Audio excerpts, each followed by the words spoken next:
Hello my dear friends. CP Radhakrishnan ആരായി? CP Radhakrishnan ഉപരാഷ്ട്രപതിയായിരുന്ന Jagdeep Dhankhar രാജിവെച്ചതിനെ തുടർന്ന് 15ാമത് ഉപരാഷ്ട്രപതിയായി ചുമതലയേറ്റ CP രാധാകൃഷ്ണൻ. നോക്കാം. CP രാധാകൃഷ്ണൻ അഥവാ ചന്ദ്രപുരം പൊന്നുസ്വാമി രാധാകൃഷ്ണൻ. ഈ പൊന്നുസ്വാമി എന്ന് കേട്ടപ്പോൾ തന്നെ നമ്മൾ ഏതാണ്ട് മനസ്സിലാക്കി ഏതായിരിക്കും സംസ്ഥാനം, ഏതായിരിക്കും? ഉറപ്പായിട്ടും തമിഴ്നാടായിരിക്കും. പൊന്നുസ്വാമി എന്നൊക്കെ കേട്ടപ്പോൾ പൊന്നുസ്വാമി എന്നായിരുന്നു ഇച്ചിരി കൂടെ നന്നായിരുന്നേനെ.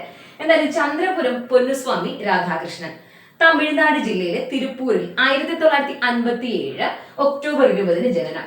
1957 ഒക്ടോബർ 20 തമിഴ്നാട്ടിലെ തിരുപ്പൂരിൽ ജനിച്ച ചന്ദ്രപുരം പൊന്നുസ്വാമി രാധാകൃഷ്ണനാണ് മഹാരാഷ്ട്ര ഗവർണർ ആയിരിക്കെ ഇന്ത്യയുടെ ഉപരാഷ്ട്രപതിയായി 15ാമത് ഉപരാഷ്ട്രപതിയായി ഇന്ത്യയുടെ 15ാമത് വൈസ് പ്രസിഡന്റായി ഉപരാഷ്ട്രപതിയായി തെരഞ്ഞെടുക്കപ്പെട്ടത്. CP രാധാകൃഷ്ണൻ അഥവാ ചന്ദ്രപുരം പൊന്നുസ്വാമി രാധാകൃഷ്ണൻ 15ാമത് വൈസ് പ്രസിഡന്റ് ആയി തെരഞ്ഞെടുക്കപ്പെടുന്നു.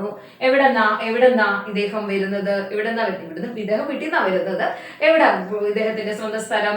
തമിഴ്നാട് തിരുപ്പൂറാണ്. 1957 ഒക്ടോബർ 20 1957 EMS മന്ത്രിസഭ ആദ്യമായി അധികാരത്തിലേറിയ അല്ലെങ്കിൽ കേരളത്തിൽ തന്നെ ആദ്യമായിട്ട് ആദ്യത്തെ ഒരു മന്ത്രിസഭ, ലോകത്തിൽ ആദ്യമായിട്ട് തന്നെ ബാലറ്റ് പേപ്പറിലൂടെ അധികാരത്തിലേറിയ കമ്മ്യൂണിസ്റ്റ് മന്ത്രിസഭയായിട്ട് EMS മന്ത്രിസഭ അധികാരത്തിലേറിയ 1957 CP രാധാകൃഷ്ണന്റെ ജനനം. ഓക്കെ, തമിഴ്നാട് തിരുപ്പൂറാണ്. ഈ ഉപരാഷ്ട്രപതി എന്ന ആശയം ഇന്ത്യ എവിടെ നിന്നാ കടമെടുക്കുന്നത്?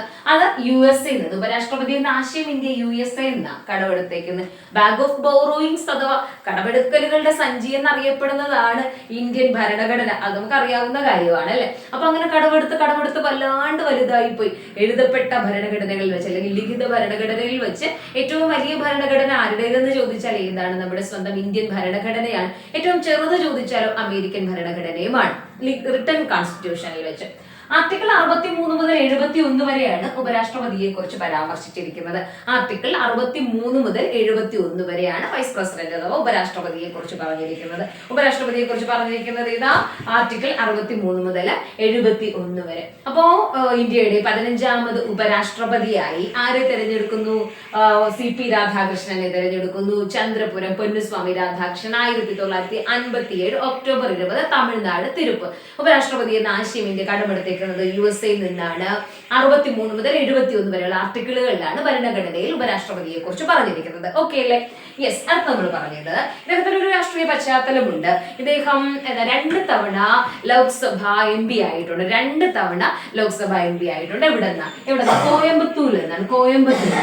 2 തവണ ലോക്സഭ MP ആയിട്ടുണ്ട് അദ്ദേഹം കോയമ്പത്തൂർ. ഇദ്ദേഹത്തിന്റെ ലോക്സഭാ മണ്ഡലം എവിടെയായിരുന്നു? കോയമ്പത്തൂർ. നമ്മുടെ ഇന്ദിരാഗാന്ധി നാഷണൽ പാർക്ക് സ്ഥിതി ചെയ്യുന്നത് കോയമ്പത്തൂരാണ്. ഈ കോയമ്പത്തൂരിലുള്ള നമ്മുടെ നാവികത്താവളം ഏതാ? കോയമ്പത്തൂരിലെ നാവികത്താവളമാണ് INS അഗ്രാണിയാണ്. INS അഗ്രാണി സ്ഥിതി ചെയ്യുന്നത് കോയമ്പത്തൂർ. നമ്മൾ ഈ അഗ്രഹാരം എന്നൊക്കെ പറയുന്നത് നമ്മൾ ഈ തമിഴ്നാട്ടിലെ ബ്രാഹ്മിൻസിന്റെ ആ ഒരു കേരളത്തിലും അങ്ങനെ പറയുന്നെങ്കിൽ കൂടുതൽ ഫിലിംസിലൊക്കെ കാണുമ്പോൾ അഗ്രഹാരങ്ങൾ കാണുന്ന തമിഴ് ടച്ച് വരുമ്പോൾ അല്ലെ? തമിഴ് അഗ്രഹാരങ്ങൾ. അഗ്രാണി കോയമ്പത്തൂർ INS അഗ്രാണി. അപ്പൊ 2 തവണ ഇദ്ദേഹം ലോക്സഭ MP ആയി തെരഞ്ഞെടുക്കപ്പെട്ടത് കോയമ്പത്തൂരിൽ നിന്നാണ്. അപ്പോ ഞാൻ പറഞ്ഞത് ഇന്ദിരാഗാന്ധി നാഷണൽ പാർക്ക് കോയമ്പത്തൂരാണ്. പക്ഷെ ഇന്ദിരാഗാന്ധി സുവോളജിക്കൽ പാർക്ക് എവിടെയാ? ഇന്ദിരാഗാന്ധി സുവോളജിക്കൽ പാർക്ക് വിശാഖപട്ടണത്തിലാണ്. ഇന്ദിരാഗാന്ധി സുവോളജിക്കൽ പാർക്ക് വിശാഖപട്ടണമാണ്. അപ്പൊ നെഹ്റു സുവോളജിക്കൽ പാർക്ക് എവിടെയാ? നെഹ്റു സുവോളജിക്കൽ പാർക്ക് ഹൈദരാബാദിലാണ്. Nehru zoological park Hyderabad. Indira Gandhi zoological park Visakhapatnam. Rajiv Gandhi zoological park പൂനെയിലാണ്.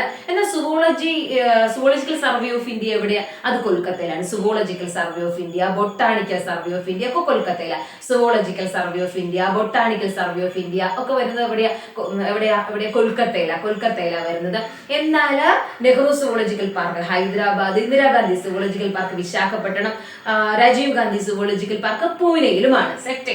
Okay, yes. അപ്പൊ 2 തവണ ലോക്സഭ MP ആയി ഇദ്ദേഹം തെരഞ്ഞെടുക്കപ്പെട്ടിട്ടുണ്ട്. അത് കോയമ്പത്തൂരിൽ നിന്നാണ്. ജാർഖണ്ഡ് ഗവർണർ ആയിരിക്കെ തന്നെ തെലങ്കാന, പുതുച്ചേരി എന്നിവിടങ്ങളിൽ അദ്ദേഹം അധിക ചുമതല വഹിച്ചിട്ടുണ്ട്. ജാർഖണ്ഡ് ഗവർണർ ആയിരിക്കെ. അപ്പൊ നോക്കണേ, നമ്മൾ ഓർക്കേണ്ട കാര്യം CP രാധാകൃഷ്ണനുമായി ബന്ധപ്പെട്ട് ശരിയായ പ്രസ്താവന. അദ്ദേഹം ഗവർണർ പദവി വഹിച്ചിരുന്ന സംസ്ഥാനങ്ങൾ ഉൾപ്പെടാത്തതൊക്കെ ചോദിക്കാം.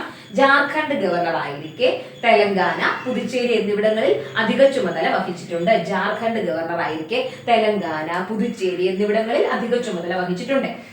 എന്നാൽ ഇവിടെ നമ്മൾ ശ്രദ്ധിക്കേണ്ട കാര്യം, മഹാരാഷ്ട്ര ഗവർണർ ആയിരിക്കവെയാണ് NDAയുടെ പ്രതിനിധിയായി 452 വോട്ടുകളോടുകൂടെ ഇദ്ദേഹം ഉപരാഷ്ട്രപതി തെരഞ്ഞെടുപ്പിൽ വിജയിക്കുന്നത്. മഹാരാഷ്ട്രയിലെ ഗവർണർ ആയിരിക്കെ NDAയുടെ പ്രതിനിധിയായിട്ട് 452 വോട്ടുകൾ നേടി ഇദ്ദേഹം ഉപരാഷ്ട്രപതിയായി തെരഞ്ഞെടുക്കപ്പെടും. എത്രാമത്തെ ഉപരാഷ്ട്രപതിയായി? 15ാമത്തെ ഉപരാഷ്ട്രപതിയായി CP രാധാകൃഷ്ണൻ, ചന്ദ്രപുരം പൊന്നുസ്വാമി രാധാകൃഷ്ണൻ തെരഞ്ഞെടുക്കപ്പെടുന്നു. മഹാരാഷ്ട്രയിലെ ഗവർണർ ആയിരിക്കെ തെരഞ്ഞെടുക്കപ്പെട്ടത് കൊണ്ട് തന്നെ മഹാരാഷ്ട്രയിൽ പുതിയൊരു ഗവർണർ വന്നു കാണുമല്ലോ. മഹാരാഷ്ട്രയിലെ പുതിയ ഗവർണറാണ് ആചാര്യ ദേവവ്രത്.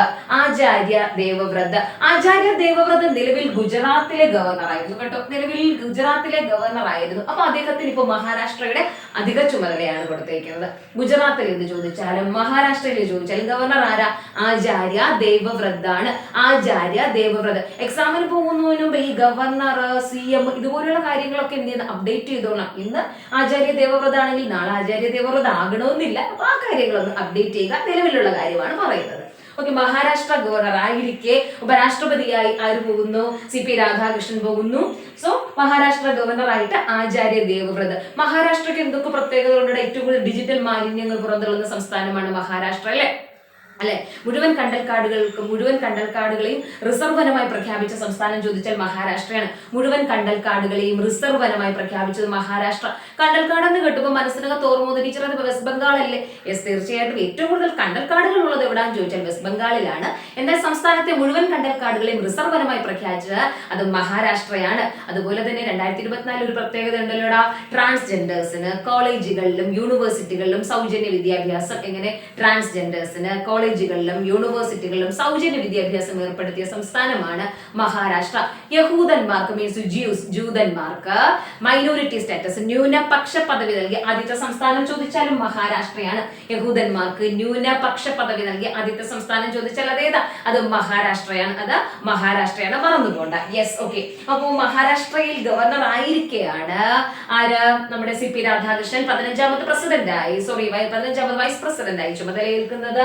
അങ്ങനെ പുതിയ ഗവർണറായിട്ട് മഹാരാഷ്ട്രയിൽ ആചാര്യ ദേവവ്രത് വരുന്നു. അദ്ദേഹം ഗുജറാത്തിലെ ഗവർണർ കൂടെയാണ് എന്നത് ഓർക്കാം.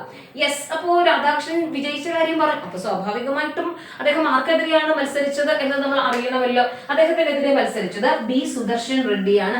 ആന്ധ്ര സംസ്ഥാനത്ത് ജനിച്ച് തെലങ്കാനയുടെ ഭാഗമായി മാറിയ B സുദർശൻ റെഡ്ഡി. ഞാൻ അങ്ങനെ പറയാനുള്ള കാരണം ഓപ്ഷനിൽ ആന്ധ്രാപ്രദേശാണ് തരുന്നെങ്കിൽ അങ്ങനെ എഴുതിക്കോളാം. കാരണം ഇതൊക്കെ ജനിച്ച സമയത്ത് ആന്ധ്രാപ്രദേശ് ആയിരുന്നു, പിന്നെ അല്ലേ തെലങ്കാനയിലേക്ക് വരുന്നത്. ഓക്കെ, ഇദ്ദേഹത്തിന് ലഭിക്കുന്നത് 300 വോട്ടുകളാണ്. 300 വോട്ടുകൾ നേടി B സുദർശൻ റെഡ്ഡിയെ 300 വോട്ടുകൾ നേടി രണ്ടാം സ്ഥാനത്തേക്ക് ആര് വരുന്നുണ്ട്? B സുദർശൻ റെഡ്ഡി. രണ്ടാം സ്ഥാനത്തിനൊന്നും എന്താണ് വലിയ കപ്പും ട്രോഫിയും ഒന്നും കിട്ടുന്നില്ലേ? ഓക്കെ, അപ്പൊ എന്തായാലും ചോദ്യം നമ്മൾ പഠിച്ചു വെക്കണം. CP രാധാകൃഷ്ണൻ ആരെ പരാജയപ്പെടുത്തി? B Sudarshan Reddy. Justice B Sudarshan റെഡ്ഡിയെ പരാജയപ്പെടുന്നു. അദ്ദേഹത്തിന് ലഭ്യമായ വോട്ട് എത്രയും ചോദിച്ചാൽ 300 ആണ്. 300 വോട്ടുകളാണ് ലഭ്യമായത്. 300A എന്തുവാ? ആർട്ടിക്കിൾ 300A നമുക്കറിയാം. പണ്ട് ഏതാ സ്വത്തവകാശം ഒരു മൗലിക അവകാശമാണ്. അതിനെ മൗലിക അവകാശം എന്നതിന് മാറ്റി ഒരു ലീഗൽ റൈറ്റ് അഥവാ നിയമാവകാശത്തിലേക്ക് കൊണ്ടുവരുമ്പോൾ അതിപ്പോ ഏത് ആർട്ടിക്കിളാണെന്ന് ചോദിച്ചാൽ അത് 300A-യിലാണ്. നോക്കിയടാ, CP രാധാകൃഷ്ണൻ, ചന്ദ്രമംഗലം പൊന്നുസ്വാമി രാധാകൃഷ്ണൻ ഇന്ത്യയുടെ 15ാമത്തെ വൈസ് പ്രസിഡന്റ് അഥവാ ഉപരാഷ്ട്രപതി എന്ന ആശയം ഇന്ത്യ കടമെടുത്തേക്കുന്നത് USA-യിൽ നിന്ന്, യുണൈറ്റഡ് സ്റ്റേറ്റ്സ് ഓഫ് അമേരിക്കയിൽ നിന്ന്. അതിനെക്കുറിച്ച് ആരെക്കുറിച്ച്? അമേരിക്കയെ-കുറിച്ചല്ല, ഉപരാഷ്ട്രപതിയെ കുറിച്ച് പറയുന്ന ആർട്ടിക്കിൾ ചോദിച്ചു കഴിഞ്ഞാൽ 63 to 71, 63 മുതൽ 71 വരെ. ഈ ചന്ദ്രപുരം പൊന്നുസ്വാമി രാധാകൃഷ്ണൻ ജനിക്കുന്നത് 1957 ഒക്ടോബർ 20 തമിഴ്നാട് തിരുപ്പൂരിലാണ്. ഇദ്ദേഹം ലോക്സഭാ MP ആയി തെരഞ്ഞെടുക്കപ്പെടുന്നു 2 തവണ. അത് കോയമ്പത്തൂരിൽ നിന്ന്. ജാർഖണ്ഡ് ഗവർണർ ആയിരിക്കെ തന്നെ തെലങ്കാന, പുതുച്ചേരി എന്നിവിടങ്ങളിൽ അധിക ചുമതല വഹിച്ചിരുന്നു ചന്ദ്രപുരം പൊന്നുസ്വാമി രാധാകൃഷ്ണൻ എന്ന CP Radhakrishnan. Yes, Maharashtra governor ആയിരിക്കെയാണ് ഇദ്ദേഹം ഉപരാഷ്ട്രപതിയായി തെരഞ്ഞെടുക്കപ്പെടുന്നത്. മഹാരാഷ്ട്രയിലെ പുതിയ ഗവർണറായി ആചാര്യ ദേവവ്രത് ചുമതലയേൽക്കുന്നു. ആചാര്യ ദേവവ്രത് ഗുജറാത്തിലെ ഗവർണർ കൂടെയാണ്. അതുകൊണ്ട് തന്നെ നമുക്ക് പറയാം മഹാരാഷ്ട്രയുടെ അധിക ചുമതലയാണ് ഇദ്ദേഹത്തിന്. CP രാധാകൃഷ്ണൻ പരാജയപ്പെടുത്തിയത് ബി സുദർശൻ റെഡ്ഡിയാണ്. ബി സുദർശൻ റെഡ്ഡി സ്വന്തമാക്കുന്നത് 300 വോട്ടുകളാണ്. അപ്പൊ എങ്ങനെ മക്കളെ, നമ്മൾ ഈ വീഡിയോയിൽ നമ്മൾ പറഞ്ഞ കാര്യങ്ങളൊക്കെ നിങ്ങൾ സെറ്റ് ആണെന്ന് ഞാൻ വിശ്വസിക്കുന്നു. കാര്യങ്ങൾ കൃത്യമായിട്ട് എന്ത് ചെയ്യുക, അപ്ഡേറ്റ് ചെയ്ത് തന്നെ പോവുക. അടുത്ത വീഡിയോയിൽ മറ്റൊരു ടോപ്പിക്കുമായി നമുക്ക് വീണ്ടും കാണാം. ബൈ.